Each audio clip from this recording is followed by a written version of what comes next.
Abarza es campeón paralímpico de natación en Tokio 2020. El deportista nacional se impuso en los 100 metros espalda tras completar la prueba con un tiempo de 2 minutos y fracción.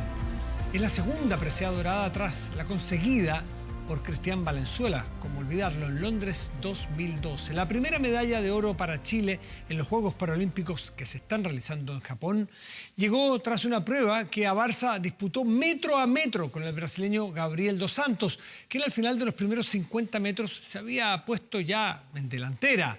Luego, con un muy buen remate de Abarza, el nadador nacional consiguió sacar la ventaja necesaria y acabó completando la carrera en el primer lugar.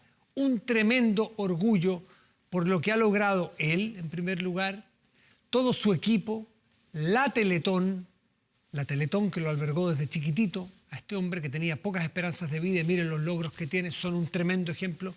Y para Chile, que después de las complejas Juegos Olímpicos sin medallas, bueno, ahora nos da una tremenda satisfacción. Cuando el día termina, comienza medianoche.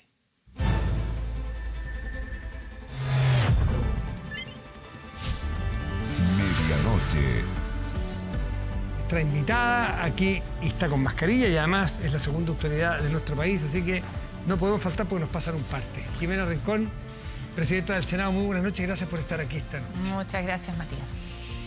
La llegada a un lugar donde no estaba planificado a principio de año, porque las elecciones internas de su partido y porque luego se llama la Junta Nacional de su partido determinó que usted iba a ser la candidata presidencial, pero hoy día está, algunos dirán, y quiero preguntárselo derechamente, premio de consuelo, ¿cómo lo ve usted? A ver, primero lo dije hace un rato atrás y lo repito acá. Esto es una frase que me enseñó alguien que quiero mucho. Si quieres que Dios se ría, cuéntale tus planes. La verdad es que la vida es así, ¿no? Y nos sorprende.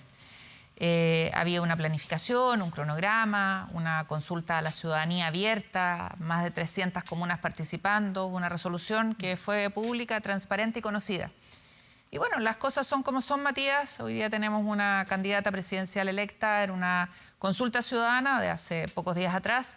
Se impuso con más del 60% frente a los otros candidatos y estamos todos, obviamente, trabajando para que le vaya bien en la elección de noviembre. Eso ya es un cambio, porque usted en principio dijo, después de que la bajaron de la forma en que recordamos que la bajaron, se habló mucho de eso, y capaz que volvamos un segundo a ello, que usted no iba a trabajar por nadie. No tenía nada en particular para Diana Proboste, pero que no iba a hacer campaña por nadie. Yo nunca dije que no iba a hacer campaña por nadie, así que puede revisar todas mis declaraciones. Yo no hablé, simplemente guardé silencio porque me parecía que era el minuto del silencio. Nunca dije que no iba a trabajar por nadie. De hecho, la cuarta mejor votación en el país fue la del Maule. ¿Quedó alguna rencilla con Diana Proboste? ¿Te siente que Diana Proboste se comportó como debía como compañera de partido después de lo que le pasó a usted? Mira, yo creo que las lecciones en este episodio, que creo que hay que superar y dar vuelta a la página, nos enseñan muchas cosas. Y yo creo que la más importante de todas ellas es que nosotros tenemos que respetar la voluntad de la ciudadanía. ¿Qué es lo que estoy haciendo yo, producto de la elección que se hizo con los otros partidos de lo que era la unidad constituyente? Hoy día ya formamos, ¿no es cierto?, otra coalición. Y tenemos que trabajar para eso, para dar señales a la ciudadanía de que la respetamos cuando la hacemos participar. Y por lo tanto, no es Yasna la responsable de lo que ocurrió, son otros. Pero ese era el fondo de la pregunta, no había nada con ella. Insisto, eso ya es del pasado, hoy día estamos construyendo futuro. Ahora, ¿qué futuro se puede construir en una consulta semiprimaria no legal, como quieren llamarle, pero consulta se llamó, donde participó tan poca gente, donde hubo tan poca auditoría para saber si efectivamente fueron 150.000 votos o no, no lo sabemos, donde la verdad es que está a distancia de lo que consiguieron tanto la izquierda y la derecha hace unos meses en la primaria de ellos? A ver, cualquier escenario era complejo, porque lo ideal era haber participado en la primaria legal que se hizo, ¿no es cierto?, el 28 de mayo. Usted estuvo preparado para eso. Yo estaba preparada para aquello, pero ya fue. Lo importante, ¿no es cierto?, era el 28 de junio. Lo importante es que no se tomó otra decisión que hubiese sido peor, que era la nominación a dedo. Aquí se trasladó esta decisión a la ciudadanía, fue la ciudadanía la que participó en un número que, claro, no es un número que nos pueda tener contentos ni satisfechos, pero a mí en lo personal me parece que era lo mejor dentro de los escenarios que teníamos, porque no era un arreglo entre cuatro paredes, sino que era una consulta a la ciudadanía. ¿Y cómo se puede, usted que tiene experiencia en campañas, cómo se puede recuperar en tan poco tiempo una distancia que al menos en la foto hoy día es amplia? Mira, con trabajo. Aquí se requiere ¿Alcanza? un tremendo... Sí, yo creo que alcanza. Se requiere un tremendo despliegue territorial. Lo digo por experiencia propia. Yo la primera vez que fui candidata a un cargo de elección popular fue en el Maule Sur. La gente del Maule no sabía que mi familia materna era del Maule Sur, San Javier Talca. Y en 4 meses nos impusimos en la elección senatorial y ganamos a senadores que tenían trayectoria, prestigio, historia.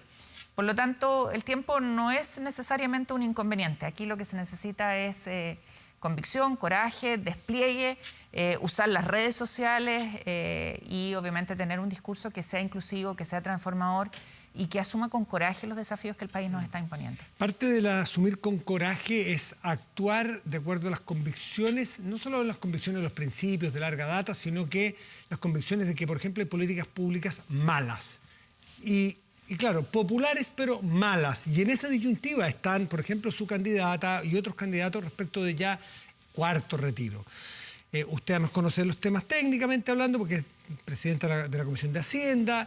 Se enfrentan a esa disyuntiva. ¿Qué piensa usted que deben hacer ustedes como coalición política? Mira, podríamos hablar largo de esto, ¿no? Y contigo lo hablamos en su minuto, sí. Primer retiro, ¿no es cierto? Todo lo que se dijo respecto de que era un desastre y que iba a desplomarse la economía, etc. Yo creo que tuvo virtudes ese primer retiro, ¿ya? No estamos en el mismo escenario hoy día. En ese minuto no habían ayudas robustas desde el Estado a la ciudadanía. La ciudadanía terminó enfrentando la pandemia con sus ahorros, pero ese escenario ha cambiado hoy día. No solo gracias a la agenda de mínimos comunes que impulsó Yasna Proboste, sino que al trabajo colaborativo en el Senado, y me tocó además a mí sacarla adelante como presidenta de la Comisión de Hacienda con mis colegas Montes, Lagos, Coloma, García. Tenemos un IFE universal, un ingreso familiar de emergencia universal. Tú te acordarás, Matías, que cuando partió el IFE era de verdad insignificante, no era para todos, con una serie de requisitos. Al final no llegaba, ¿no es cierto?, a dar respuesta a la demanda que teníamos en nuestro país.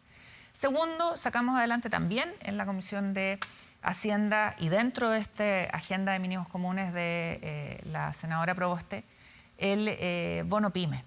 Hoy día estamos discutiendo, y de hecho fue parte de la discusión hoy día en la sesión de la tarde que me tocó presidir, que ese bono PYME llegue también a nuestros pescadores artesanales y a los tripulantes que no les ha llegado.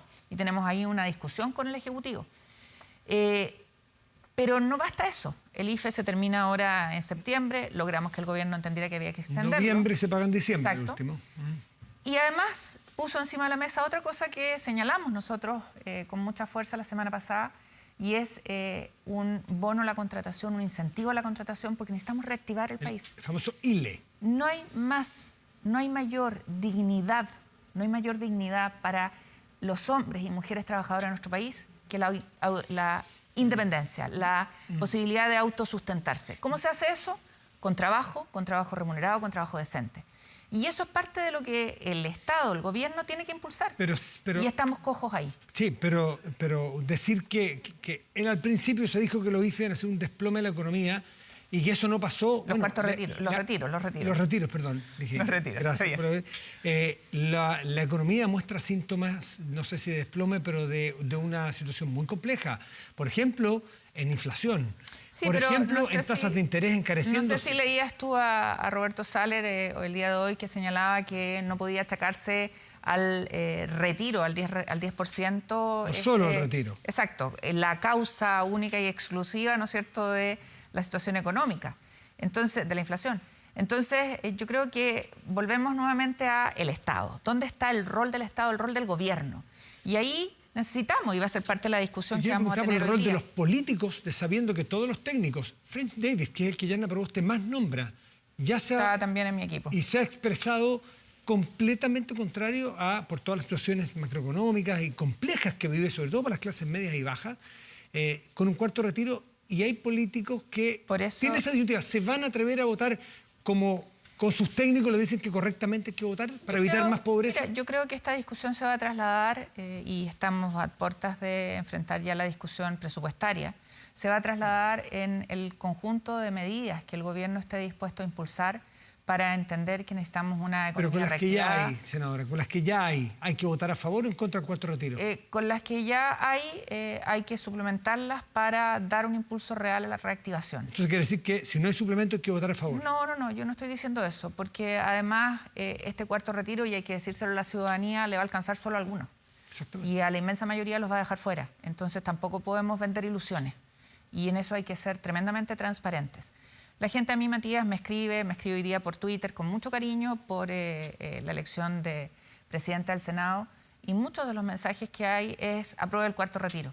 O en la calle, en el supermercado, me dicen, senadora, apruebe el cuarto retiro. Me detengo a conversar con ellos. Y me detengo a conversar con ellos por lo que significa. Porque no es una medida fácil, es una medida populista, sí. No es una medida fácil si uno es responsable. Y esa es la ecuación que hay que poner encima de la mesa, sobre todo cuando nosotros somos parlamento y el gobierno es el que decide y pone la firma. Necesitamos medidas reactivadoras, necesitamos impulsar las obras de infraestructura, necesitamos generar empleo, necesitamos hacernos cargo de los artistas. Los artistas siguen estando al debe, el gobierno sigue estando al debe con los artistas, con el mundo de la cultura. Y eso es parte de la conversación. Jimena Rincón, presidenta del Senado, muchas gracias por estar aquí esta noche. Muchas gracias. Inaugurando este periodo que dura hasta marzo, ¿no? Hasta marzo del próximo año. Gracias, senadora. Muchas gracias, Matías. Pausa y volvemos, espérenos. Estamos de vuelta y de inmediato revisamos las informaciones más destacadas de la jornada con David Maldonado. ¿Qué tal, Matías? ¿Cómo estás? Vamos con las noticias. Pasamos de inmediato a noticias del ámbito policial. Un incendio que se originó en la comuna de Santiago, donde 3 casas se vieron afectadas y hasta ahora no hay registro de personas lesionadas. Está Rodrigo Pérez con toda la información. ¿Cómo está, Rodrigo? ¿Cómo estás? Buenas noches. Vamos a revisar de inmediato a esta hora la imagen del trabajo que está realizando bomberos aquí en la comuna de Santiago. 3 casas que resultaron afectadas tras un incendio que comenzó en una de ellas. Todo esto es en Pedro Lagos con San Isidro. Un siniestro que inició a eso de las 12 de esta noche. Distintas unidades de bomberos han tenido que llegar hasta este lugar para controlar este siniestro. 3 casas en total afectadas. Por fortuna no hay personas lesionadas. Se rescató a un adulto mayor que se encontraba en una de las viviendas donde se inició el siniestro. Si bien no están claras las circunstancias, hay distintos antecedentes que ya están siendo recopilados por el Departamento de Investigación de Incendios de Bomberos para así esclarecer cómo se originó, aunque nos indicaban que en una de estas casas había harta acumulación de objetos, muchos de ellos antiguos, también inflamables, como por ejemplo cilindros de gas que una vez iniciado el incendio explotaron también, y esto posibilitó la expansión a otras 2 viviendas. Por fortuna no estamos hablando de personas heridas, eso sí, tras este siniestro.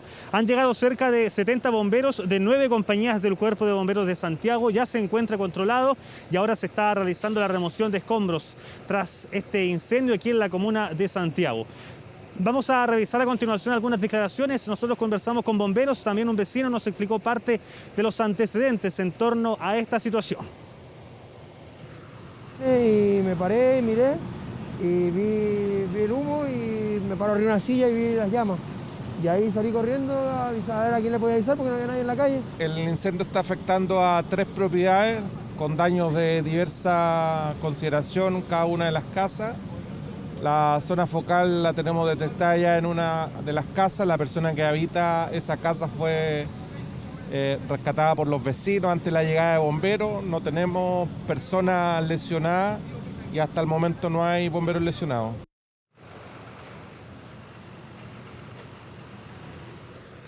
No hay personas lesionadas, esa es una información bastante positiva, nos indicaba bomberos en torno al trabajo que se está realizando en este lugar. Ahora se está retirando ya poco a poco las distintas unidades de bomberos que han estado trabajando hace más de una hora para controlar en su totalidad toda esta emergencia y que por el momento deja a una persona, a un adulto mayor damnificado tras este incendio que consumió a 3 viviendas aquí en la comuna de Santiago. Vamos a revisar otras informaciones siempre policiales a esta hora en medianoche. Vamos hasta la comuna de La Reina. Durante estas últimas horas se registró este violento portonazo, pero fíjense cómo ocurrió toda esta situación. La víctima, una mujer de cerca de 50 años, estaba ingresando a un domicilio donde estaba visitando a sus padres, esto en Avenida Echeñique con Loreley. De un momento a otro, ustedes ven dos peatones que de la nada iban caminando afuera del domicilio y que vieron a esta mujer cuando estaban ingresando, retroceden y ahí comienzan la afirman con el fin de robar la llave de su automóvil. Esto duró solamente un par de segundos, incluso la toman del cuello y después uno de estos sujetos se sube al automóvil blanco, el otro también va corriendo para ingresar al vehículo y estos sujetos después se escaparon con rumbo desconocido.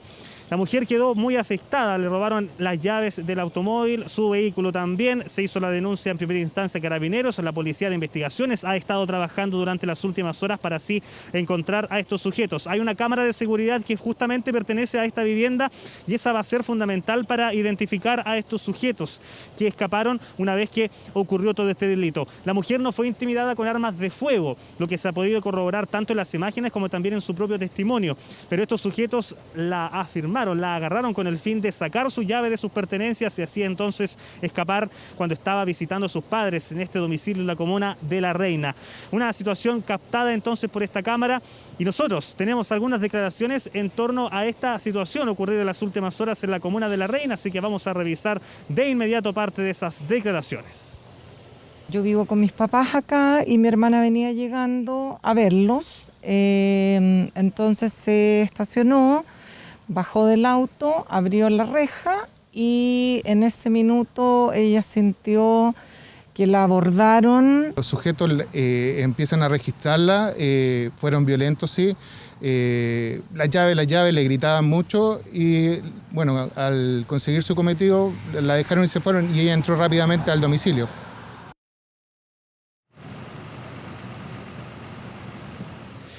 Imágenes que son importantes para entender la dinámica de todo este hecho.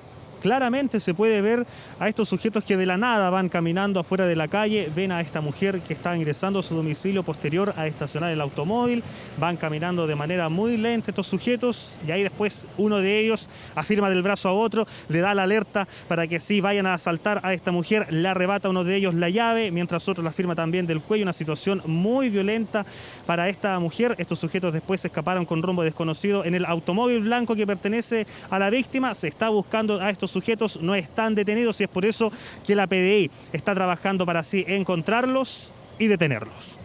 Vamos a revisar otras informaciones. Nos vamos hasta la comuna del Espejo. Distintas diligencias ha estado realizando Carabineros durante estas últimas horas para encontrar a dos sujetos que dispararon, según la versión preliminar, a carabineros motorizados que estaban realizando patrullajes en el sector del barrio de la avenida Gil de Castro, en la comuna del Espejo. Cerca de las 22 horas, mientras funcionarios policiales hacían patrullajes en ese lugar, dispararon a los policías y escaparon. Una vecina del sector identificó a estos sujetos, se hizo la denuncia a Carabineros, se ubicó el domicilio al que pertenece a estos sujetos que dispararon, se gestionó así una orden de ingreso y registro, se allanó incluso este domicilio cerca de las 23:30 horas, pero al momento no han sido encontrados.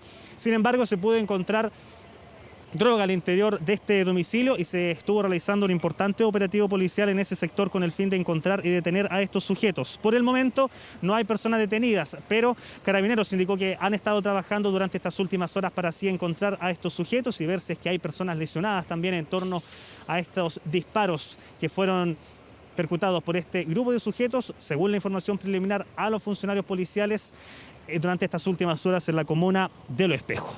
Bien, parte entonces de las últimas noticias, novedades policiales a esta hora. Nos vamos a despedir con estas imágenes aquí en la comuna de Santiago, este incendio que ha afectado a 3 viviendas en Pedro Lagos con San Isidro. Por fortuna no hay personas lesionadas. Se rescató a un adulto mayor dentro de este recinto. No hay causas exactas del incendio, aunque una de estas viviendas afectadas, donde comenzó esta emergencia, al interior hay varias especies antiguas, también cilindros de gas, acumulación de varios objetos y ahora se está realizando toda la remoción de escombros, sacar todos los elementos para así entonces esclarecer y llegar a la causa exacta de este siniestro que ha movilizado a varios voluntarios durante estas últimas horas aquí en la comuna de Santiago. Muchas gracias, Rodrigo, por ese completo informe policial. Cambiamos de tema. En un juicio abreviado, el empresario Raúl Schuller fue condenado a 4 años de libertad vigilada intensiva y a pagar una multa de 100 UTM por receptación de especies robadas y daño al patrimonio cultural. En 2018 se descubrieron en su propiedad más de 100 especies entre esculturas y monumentos nacionales. ¿Acepta este procedimiento abreviado, señor Schuller, sí o no? Sí, lo acepto. Bien. ¿Acepta de manera voluntaria, libre, espontánea? ¿Acepta libre y espontáneamente? Sí, acepto. Bien. No quería ir a la cárcel y lo consiguió, pero a cambio el empresario Raúl Schuller tuvo que aceptar en un juicio abreviado los delitos de receptación de especies robadas y daño patrimonial que le imputó el Ministerio Público en octubre de 2018, cuando encontró más de 100 especies entre estatuas, obras de arte y monumentos nacionales que en lugar de estar en espacios públicos ataviaban los jardines y salones de su fundo en Mostazal. Y se llega a 2 penas, una de ellas por receptaciones reiteradas, de 3 años y 1 día de presidio menor en su grado máximo, más 50 unidades tributarias mensuales, y por el detrimento de los bienes patrimoniales, la pena de 541 días de presidio menor en su grado medio, y 50 unidades tributarias mensuales más las penas accesorias. Sin autógrafo nomás, sin autógrafo nomás. En suma, 4 años y 4 meses de libertad vigilada intensiva y una multa de 100 unidades tributarias mensuales, equivalentes a 5.200.000 pesos, y prohibición de acercarse al Parque de los Reyes durante 1 año. Sanción que se obtuvo gracias a un acuerdo entre la Defensa, Fiscalía y el Consejo de Defensa del Estado, que en paralelo demandó al empresario por más de 485 millones por daños al patrimonio cultural. Como quien dice, lo premiaron con el cielo, baja las penas, porque debería ser mucho más severa, incluso hasta el rayado. La apropiación de monumento nacional no puede confundirse con coleccionismo, es un delito con sanción asociada.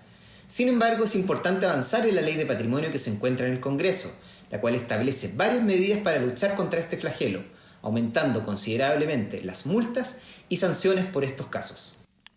Y mientras eso ocurre, las esculturas recuperadas en el fundo de Mostazal retornan a su lugar de origen, como la República, estatua de hierro fundida en Francia en 1895, que en 2003 fue robada desde el Paseo Rubén Darío Salas en Valparaíso.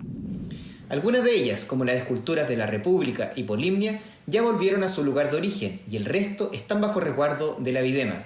Así concluyó el proceso penal a casi 3 años del inicio de la investigación. Nos vamos al área política, ya que en una nueva jornada de trabajo en la Convención Constituyente, la Comisión de Reglamento aprobó una propuesta que inhabilita a constituyentes a votar sobre asuntos que los afecten patrimonialmente. Los detalles de toda la jornada con Pamela Araya. Muy buenas noches. En esta nueva jornada de trabajo de la Comisión de Reglamento han avanzado en aproximadamente la revisión de la mitad de las indicaciones, porque son aproximadamente 500. Es así entonces como dentro de los puntos más relevantes que generaron discusión fue, por ejemplo, la aprobación relacionada con las inhabilidades de los constituyentes al momento de votar.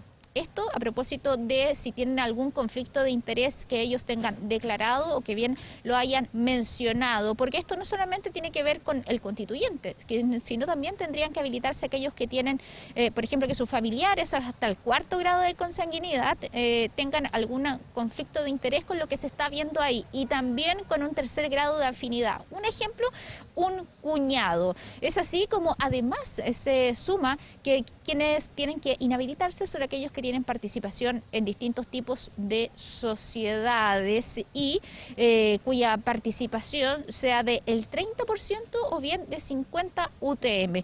Vamos a escuchar reacciones a propósito de por qué se votó a favor y por qué se votó en contra, aunque decir que esto finalmente se aprobó. Lo primero que hay que considerar es que las normas sobre abstención solamente se aplican para votaciones que no se vinculan con normas constitucionales. Las normas constitucionales tienen que ser aprobadas por 2/3 de los constituyentes en ejercicio, y por lo tanto la modificación que hoy día se hizo no afecta ese quórum o mayoría. A mí me parece que no es demasiado relevante, ¿ya? Es cierto que influyen los quórum, pero naturalmente quien esté más inclinado a rechazar una norma va a tener que votar rechazo, y quien esté más inclinado a aprobarla votar apruebo.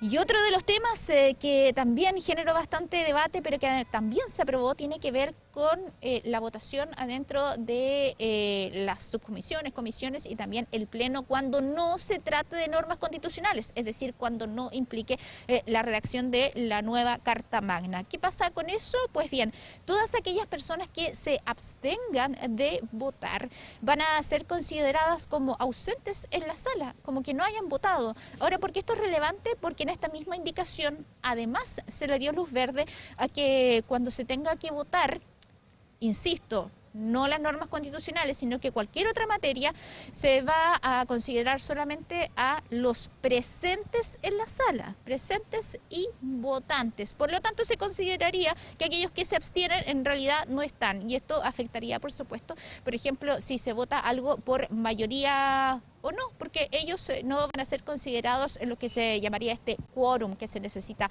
en la sala. Hay, eso sí, interés, por ejemplo, desde el Partido Comunista y otros como movimientos sociales de reponer esta idea que esto también se puede aplicar para los 2/3, pero sabemos que los entendidos han dicho que no se puede modificar este quórum necesario entonces para poder aprobar toda la nueva Constitución. Mañana una jornada nuevamente de trabajo en la que surgirán nuevas novedades. Buenas noches. Buenas noches, Pamela.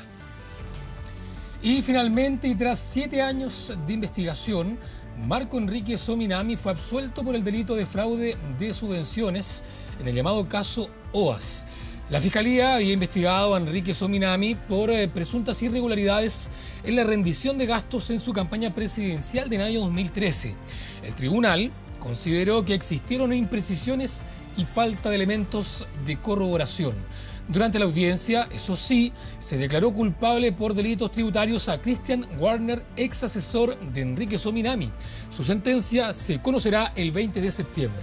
Con esto, Meo entra de lleno en la carrera presidencial luego que en los últimos días fueran restituidos sus derechos políticos. Lo pasamos mal, muy mal. No es primera vez que nadie más pase esto. Nunca.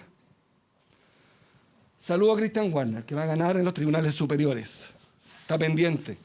Christian Warner es un hombre decente. Y ahora esperé 7 años. Esperé que la justicia hable.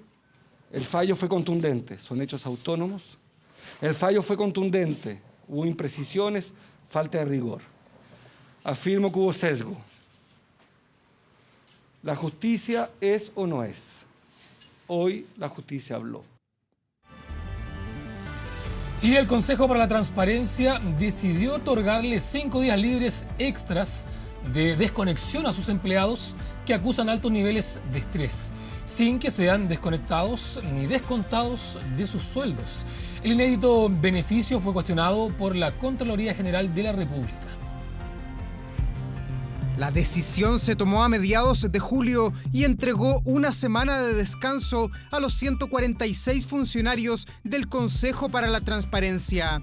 No son vacaciones ni días administrativos. La institución asegura que es tiempo extra para enfrentar los altos niveles de estrés y el aumento exponencial en las licencias médicas. Este tipo de cosas pueden parecer a lo mejor muy extrañas o muy fuera de contexto. Yo creo que si uno las analiza efectivamente, aquí hay una política sistemática de un consejo directivo y de una institución que se ha comprometido con sus personas, que ha resultado ser una medida positiva, que lo que hace es nivelar hacia arriba respecto a los derechos de los trabajadores. En Chile nosotros tenemos un problema brutal respecto a la situación de salud mental. Lo que nosotros hemos querido hacer es cuidar a nuestros trabajadores. Una encuesta interna constató que el 58% de los trabajadores se declara cansado y casi la mitad trabaja más de 10 horas al día.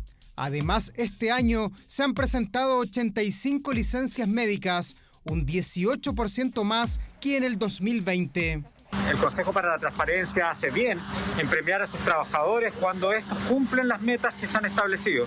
El Consejo para la Transparencia es un organismo que ha demostrado alto cumplimiento de metas. Puede ser una medida adecuada, es importante que los servicios tengan flexibilidad para tomar medidas que resguarden los derechos de los y las trabajadoras. Eso no es un problema de recursos públicos, al contrario, puede ser más eficiente la labor de las personas que trabajan, por lo tanto puede ser provechoso en el fondo para el funcionamiento del Estado. El Consejo para la Transparencia es un organismo autónomo del Estado, pero no se rige bajo el estatuto administrativo que se aplica a otros empleados públicos.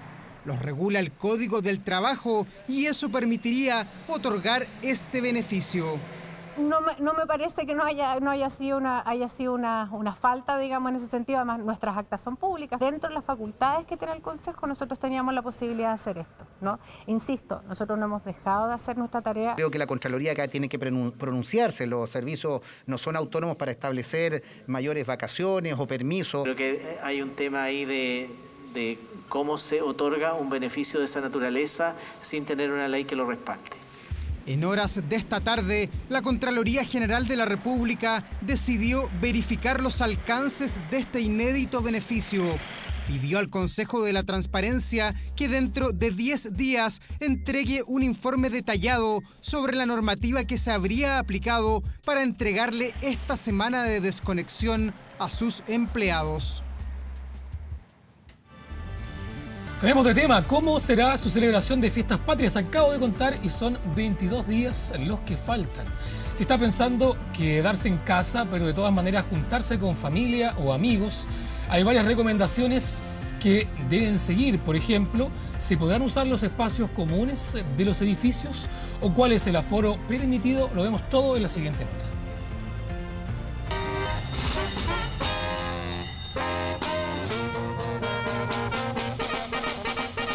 Alguna vez las fiestas patrias las pasaron trabajando en alguna fonda o celebración. Este año el 18 tiene menos opciones laborales y para ellos será probablemente en la casa. Ahí con la familia nomás, pues, con mi hijo y todo ahí normal. Sí, un asado siempre. Aquí con los chiquillos hacemos siempre una cuota y nos vamos a comer un asado y todo bien. Y es la decisión de varios de quienes ya están anticipándose a las fiestas patrias. A menos de un mes del 18 de septiembre, ¿cómo espera celebrar este año? Tenía pensado salir, pero va a estar súper lleno, así que yo creo que quedarse en la casa nomás. En mi casa tenemos pensado hacer como una fonda tipo familiar, como para poder estar la pura familia y no con gente externa. Un asadito de temprano, unas chelitas después. En general, todos nuestros amigos están vacunados. Y también siempre intentamos, no sé, no estar tan cerca, que no haya mucha gente, tratar de estar siempre con los espacios ventilados. Durante esta jornada, el gobierno entregó recomendaciones para esas celebraciones que se harán en casa, especialmente para aquellos que viven en condominios y edificios. El primer consejo es que los asistentes tengan su pase de movilidad. El pase de movilidad determina los aforos. Finalmente, si existe una persona sin pase de movilidad y de acuerdo al plan paso a paso, los aforos se reducen a la mitad, según la fase en la que se encuentre la comuna. Entonces, va a ser muy importante que las personas que asistan finalmente a los espacios comunes dentro de edificios y condominios cuenten con el pase de movilidad para poder llegar a los aforos máximos que establece el plan paso a paso. Hay que tener en cuenta los aforos. En residencias particulares no están permitidas las celebraciones en fase 1, pero en fase 2 se puede reunir hasta 10 personas si tienen pase de movilidad. Si su comuna está en fase 3, el aforo aumenta a un máximo de 20 personas con su documento de vacunación, mientras que en fase 4 podrían juntarse hasta 40 comensales en un hogar, siempre que se pueda mantener la distancia de 1 metro entre personas. Otra de las cosas importantes es que las comunidades tengan un registro que permita llevar la trazabilidad de asistentes y no olvidar cumplir con las medidas sanitarias como usar mascarilla y quitarla solo para comer. Tratar de tener las porciones lo más individualizadas posible, cosa de evitar el compartir muchos de los elementos de la mesa, preocuparse de mantener cada uno su vaso sin compartir los vasos o que puedan quedar extraviados en algún lugar que otra persona lo pueda tomar. Para ese momento se recomienda tener identificados vasos, cubiertos y loza y así evitar confusiones. Y también mantener una ventilación permanente en el lugar si es que la celebración no será al aire libre.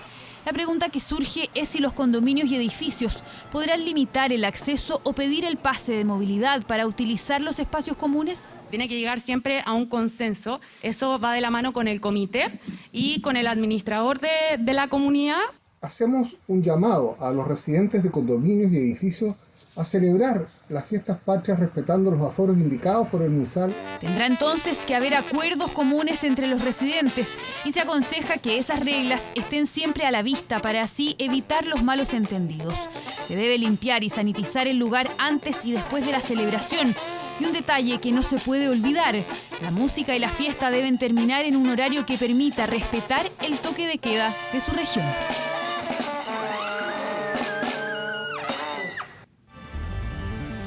Nos separamos muy breve, vamos a una pausa y ya volvemos.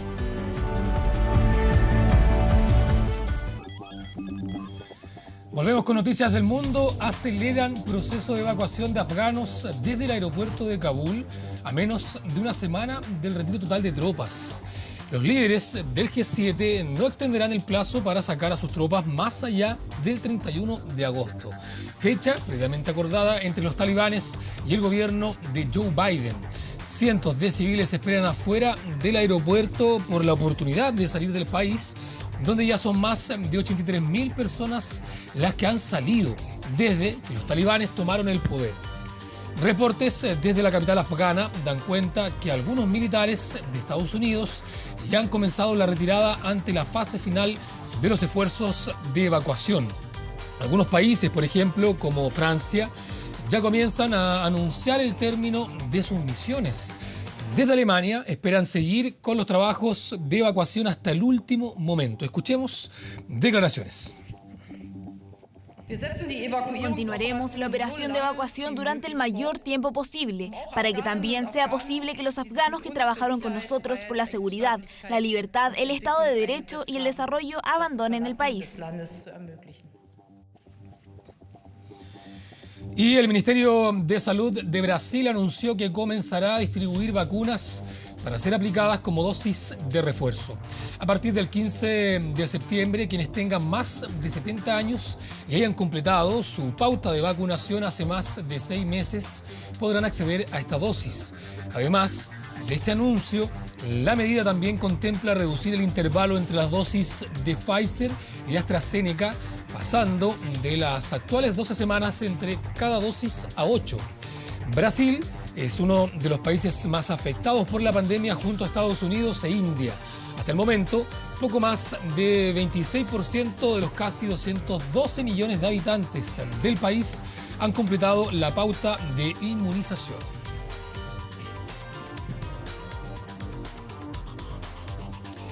Y en Tailandia rescataron a una tortuga que está en peligro de extinción y que tenía 158 piezas de basura al interior de su cuerpo, en su estómago. Ahí vemos la imagen de este reptil marino que se encontró por primera vez varado en una playa porque era demasiado débil para moverse en las aguas poco profundas de Kata Beach, en la provincia de Phuket. Al encontrar al animal, los voluntarios lo llevaron al centro de vida silvestre para que lo revisaran por posibles enfermedades, pero los especialistas se sorprendieron cuando los rayos X mostraron que la criatura había ingerido más de 150 elementos de plástico. Debido a esto, la tortuga se mantuvo aislada en un tratamiento y actualmente está en condición estable.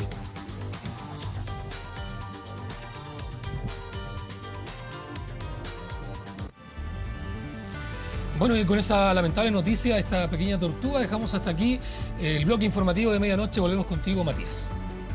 Interrumpimos la entrega noticiosa para revisar una información de último momento. Adelante, David Maldonado.